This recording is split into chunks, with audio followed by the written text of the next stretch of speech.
Hey, Kyle here. It's been 1 year ago since I purchased my Nikon Z6. That means it's been 1 year that I've had to play with this and shoot with it and make my mind up. So in this video, I want to go over aspects that I really like about the camera and aspects that I don't like and would like to see changed, some of which could be simple software changes, others could be hardware changes for next year. So let's start with the physical hardware. I got into photography with film and SLRs, and they had just a certain rectangular body shape. And then when DSLRs hit the scene, they started to get really elaborate and fancy, and I kind of think chunky and ridiculously big.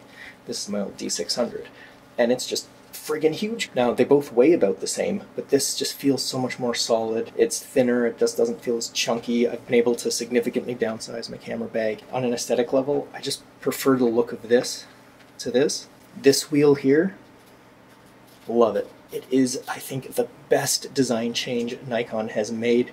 So wonderful, so easy to use, especially if you're shooting in the cold and you're wearing like big heavy gloves and your fingers are half numb. One thing I actually do really miss is the autofocus control button down here by the lens mount. I'm still find myself instinctively reaching for it with this finger. I really feel like the Z6 needs one more physical button, and I know the higher end lenses have added that along with an additional control ring, and that's brilliant. And to me that makes a lot of sense, because why should all the buttons be limited to the body? A lens, yeah, put buttons on it. The biggest issue or biggest complaint I have with EVF shooting is when you set the time before the camera goes to auto shut off or sleep mode, whatever it's called. So I like to keep mine set really short to preserve battery life so I can get the longest shooting times. But then when I'm up and I'm like trying to say capture a bird or waiting for an animal to just be in the right pose, I'll be looking, the camera goes to sleep and the screen goes black. That's not a problem with an SLR, but with mirrorless you got to worry about that. So Nikon, if anyone from your design department is watching, here's my suggestion. Your old DSLRs had this wonderful feature on the on-off switch around the shutter button, where after on, you go one more, and the screen would light up. Of course, with the Z6, you've got the OLED screen that lights up, so you don't need that feature. I think it would be great, though, if we could have the switch, but it would be like a quick kill screen switch. So when you wanted to turn your EVF or the rear view screen off, you just click like that, and your screens go dead. Battery life is a constant thing that's floating in my head when I'm using this camera, and I find after I shoot a few things, I just turn the camera right off and keep going. And I especially because I like to shoot a lot of night photography, like urban photography, and I like to be inconspicuous, and you have this screen lighting up, just projecting light on your face. It just really makes you stand out from the crowd. You're drawing attention to yourself, and that's the last thing you want. A way to quickly kill your screens, save the battery. One of the biggest continual frustrations I have with the Z6 is the USB charging. It has a USB-C port that allows you to charge it via USB, but one is it has to be mains power. You can't use one of those little portable power packs that you probably already have a bunch of laying around. And the second thing is it only actually charges when the camera is turned off. So I can't tell you how many times I'll plug my camera in, turn it on, go to copy a bunch of files over to my computer. I'm always forgetting to turn it off, and then I come back and the battery's dead. Other design things, size, shape, weight, it feels solid, everything, no complaints, seriously. I know people like to complain about the lenses feeling plastic. I think those are people who have only read reviews and never actually handled the device themselves. It's, first of all, plastic isn't one thing, it's many things. This is a plastic called polycarbonate, which is awesome. Secondly, it's a plastic shell over a metal body. With Nikon DSLRs, it really felt like video was an afterthought that was added on to a picture-taking machine, where this really feels like a true hybrid device. The autofocus between video and photo mode is pretty much the same. There's a couple modes that can change here and there, but for the most part, functionality, speed, features, it's the same. You don't have to think about it. Nothing switches in your brain. All the operations are pretty much the same. I love that. There's no stupid having to change to photo mode to change the aperture and then go back to video. Like, it doesn't, you don't have those issues anymore. Those are solved. It just, everything works the way you think it should. And the video quality that comes out of this thing is stunning. It's the best 1080p I've seen. It's just incredible. Complaints I have for the camera also tend to mostly revolve around the video features. Number one is the menu for switching between frame rates. It's just cumbersome and frustrating. It's just like a big long row and you're sliding, sliding, sliding. Is that the feature I want? Sliding, sliding. There's too much. I'd really like it if you could break it up into, say, like 4K 1080 slow-mo. It would also be nice if instead of movie quality being normal and high, we could actually set the bitrate. Other things I really don't like, the camera in video mode still uses shutter speed. I would really like it if there was an option somewhere in there to set it to shutter angle, so I can just put it to 180 degrees and it doesn't matter if I'm shooting 24, 30, 120, the motion will just look right. There's so many times where I'll switch to high speed and then I'll switch back to normal, and then I forget to change the shutter, and then when I'm reviewing it, it's all choppy and ugly. It would be nice if the camera would have an option so forgetful people like me don't have to worry about that. Throw in some shutter angle. Another area, LCD screens, by their nature, can be somewhat limited in what they can display. Sort of the markings are kind of pre-etched in place, and it can either be turned on or off, where this OLED screen is just made up of pixels, so it can display anything you want. So why is it so limited? One of the things I really like about the custom user modes in the Z6 is you can actually specify a different file name or different letters.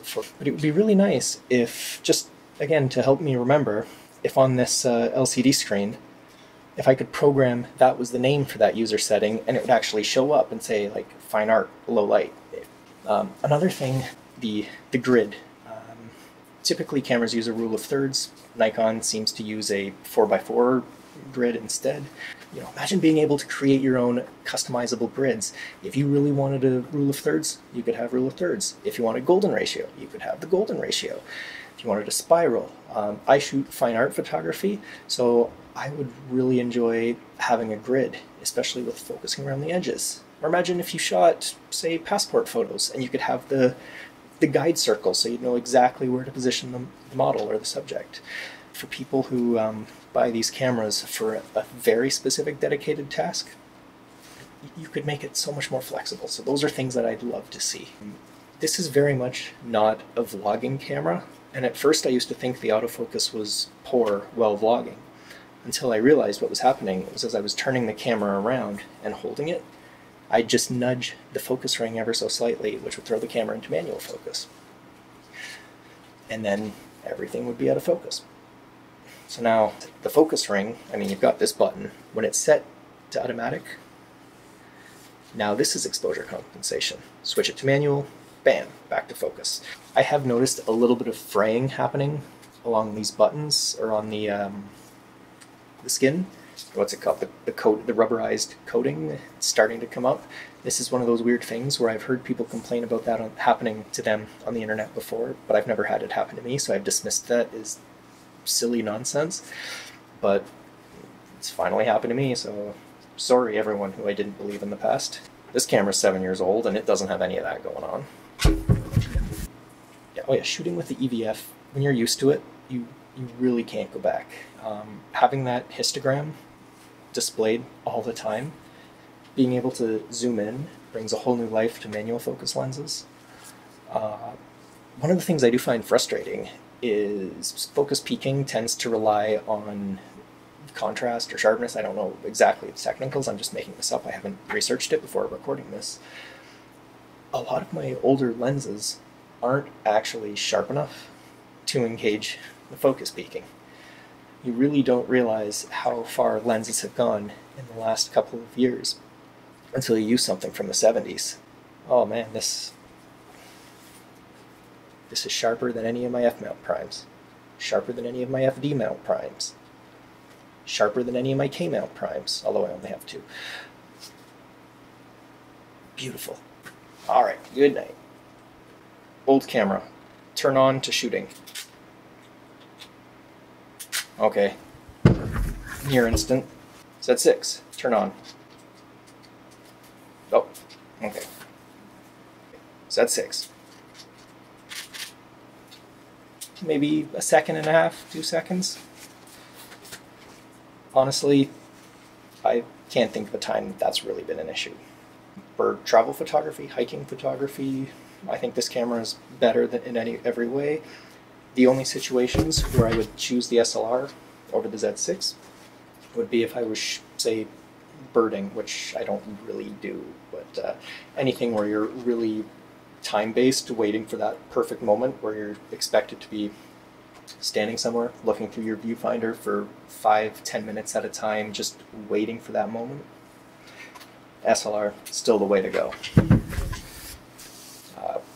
High-speed erratic action in low light. Not this SLR, but something with a better autofocus system, still the way to go, but just everything else. Casual photography, travel photography, event photography, hobby photography, better in every way. Both cameras are 24 megapixels, so I really wasn't expecting much in terms of image quality improvements. However, there's significantly less chroma noise in this camera. It's amazing. It's really beautiful. The JPEG rendering engine seems to do a much better job, especially with auto white balance. I find I have to do a lot less tweaking. I find, like, with this camera, I'd take pictures and then I'd spend hours tweaking the raw files just to post to social media because I wanted it to look right. Or with the Z6, I just post JPEG straight from the camera and just dump all the RAWs to an archive to do something with later. I don't know why, but the way they're cooking their files now is much improved, despite still being 24 megapixels. Alright, thanks for watching, and if you're considering making the jump to mirrorless, hopefully this has been informative to you one way or the other. And rent it first. Rent things. You can do that. I played with it in the store for 5 minutes, and it just felt right.